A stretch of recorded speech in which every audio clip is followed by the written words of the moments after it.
నమస్కారం. రాజుకున్న మొండోడు బలవంతుడు అంటారు. కానీ ఆ రాజే మొండోడైతే మన రఘురామకృష్ణరాజు మాదిరి ఉంటాడు. ఇలా ఎందుకుంటున్నా అంటే ఆయన నియోజకవర్గంలో తన పర భేదం లేకుండా అందరికీ ఒకటే న్యాయం, అందరికీ ఒకటే చట్టం అన్నట్టుగా ప్రవర్తిస్తున్నారు. విషయం ఏమంటే ఆయన నియోజకవర్గంలో రోడ్లు వెడల్పులు, కాలువల మరమ్మతులు ఆ సందర్భంగా క్యాస్ట్ వాళ్ళదైనా, క్రిస్టియన్లదైనా, కాబులదైనా, కమ్మలదైనా, ముస్లిందైనా ఎవరైనా అందరూ ఒకటే చట్టం, ఒకటే ధర్మం. కాలువల మీద నుంచి ఇల్లు కట్టుకొని కాలువలు బూడిపోయే స్థాయిలో ముందరికి వచ్చేసి చూస్తుంటాం. మన ఊర్లలో చూస్తుంటాం. ఆయన మాత్రం పక్కాగా అందరికీ ఒకటే న్యాయంగా మొత్తం అన్ని వెడల్పు చేయడానికి సన్నద్ధమయ్యారు.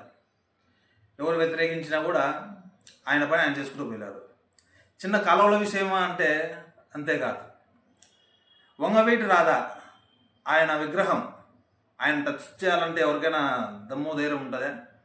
కానీ ఆయన విగ్రహానికి పెద్దలతో, ఆయన సామాజిక వర్గం పెద్దలతో మాట్లాడి ఒప్పించి ఆ విగ్రహానికి రోడ్ల వెడల్పు సందర్భంగా విగ్రహాన్ని పక్కకు జరగడం జరిగింది.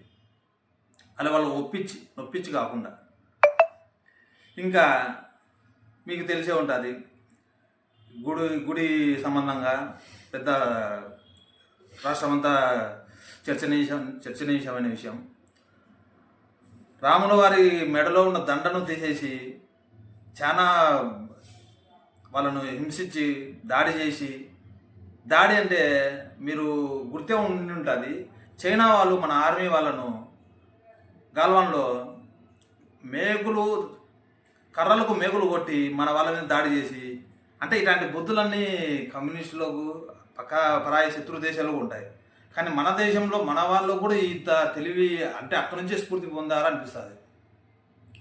కర్రలకు మేకులు దించి దానితో దాడులు చేసి ప్రాణాపాయం స్థితికి తీసుకొచ్చారు. ఇప్పుడు విషయం ఏమంటే ఆ సమస్యను పూర్తిగా చట్టం తీసుకుంది, వాళ్ళకు పడాల్సిన శిక్షలు అన్నీ పుడుతున్నాయి. దానికి కాదు విషయము, అది కాదు సమస్య. రామాలయానికి గుడి కోసము ఆయన అకౌంట్ ఒకటి చెప్పారు.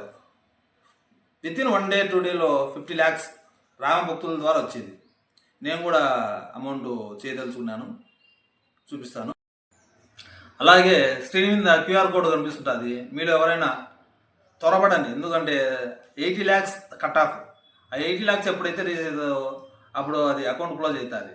కాబట్టి ఆ భాగస్వామిలో మీరు ఉండాలంటే ఖచ్చితంగా కొట్టండి, QR కోడ్ చేయండి. ఆ స్కాన్కు మీరు ఫోన్పేలో స్కాన్ చేయగానే పేరు వచ్చేసి శ్రీ రామాలయ అభివృద్ధి అనే పేరు వస్తుంది. ఒకసారి చూడండి.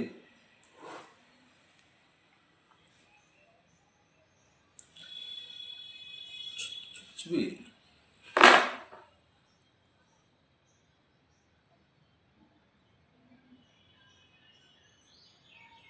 ఇది 3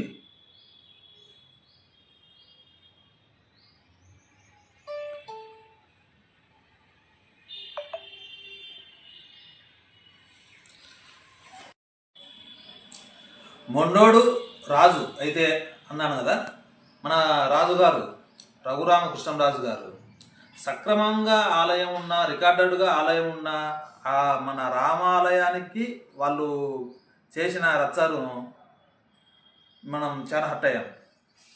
మన రాజుగారు ఆయన కృష్ణరాజు గారు, రఘురామకృష్ణరాజు గారు ఆయన నియోజకవర్గంలో ఉన్న దాదాపు 130 అక్రమ చర్చిలకు నోటీసులు పంపించారు. ఎందుకురా వాళ్ళతో పెట్టుకున్నామని ఇప్పుడు తల బాదుకుంటున్నారు వాళ్ళు.